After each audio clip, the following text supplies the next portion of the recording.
വക്കച്ച സാറോ? നിന്നെ ഏത് പള്ളിക്കൂടത്തിലാണ് വക്കച്ച പഠിപ്പിച്ചത്?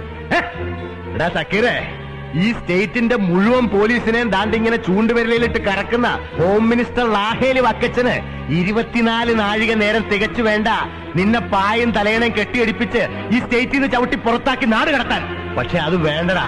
എടാ, ലാഹേലി വക്കച്ചന് പോസ്റ്റർ ഒട്ടിക്കാനും ലാഹേലി വക്കച്ചന് മുദ്രാവാക്യം വിളിക്കാനും ലാഹേലി വക്കച്ചൻ ഒലത്താം ഒലത്താം ഒലത്താം എന്ന് പറയുന്ന പട്ടയത്തിന് ഇരന്നു നിൽക്കുന്ന തെണ്ടികളുണ്ടല്ലോ, പ്രജകള്.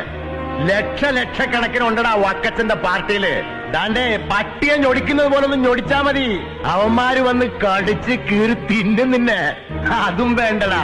ദാണ്ടേ ഇരുമ്പുണ്ട പോലത്തെ മസിൽസ് ഉള്ള നല്ല പാറപ്പണിക്കാര് പാണ്ടികളുണ്ട് എന്റെ തോട്ടത്തില്. ആള് കോര ഫുള്ള് വെച്ച് വാങ്ങിച്ച് അവരുടെ അണ്ണാക്കയിലോട്ട് ഞൊട്ടിച്ചു കൊടുത്താ മതിയടാ. വന്ന് കൈയും കാലും കൂച്ചി കെട്ടി കൊണ്ടുപോകും അങ്ങ് പാലാഴി എസ്റ്റേറ്റിലേക്ക്. എന്നിട്ട് ആള് വലിപ്പത്തിലുള്ള ആസിഡ് കന്നാസിലിട്ട് നിന്നെ ദ്രവിപ്പിക്കും. എന്നിട്ട് റബ്ബറിന് ഉറയൊഴിക്കും. നിന്നെയും ദാണ്ട് ഇവനെയും പിന്നെ നിന്റെ മറ്റേ ബാപ്പുവിനെ.